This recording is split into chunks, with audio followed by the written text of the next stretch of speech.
बिस्मिल्लाहिर्रहमानिर्रहीम।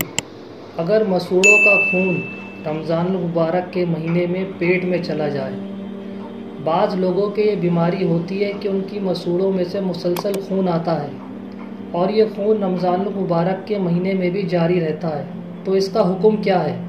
इसका हुक्म ये है कि अगर ये खून हलक में नहीं गया और इससे पहले आपने इसको थूक दिया या कुल्ली कर ली तो इससे आपका रोज़ा नहीं टूटेगा।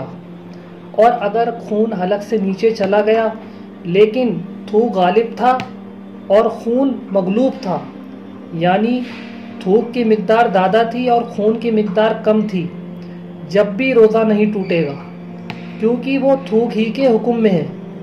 और अगर खून की मिकदार ज़्यादा थी और थूक की मिकदार कम थी और ये हलक के नीचे चला गया तो इस सूरत में रोज़ा टूट जाएगा। बाद में इसकी कज़ा करना आपके ऊपर लाजिम है। और अलबत्ता मशहूर फ़कीह अल्लामा शामी ने भी ये बात लिखी है कि अगर मसूड़ों से खून निकलने की कैफियत ऐसी हो कि इसके हलक में जाने से इज्तनाब बज़ाहिर मुमकिन ना हो तो इससे रोज़ा नहीं टूटेगा।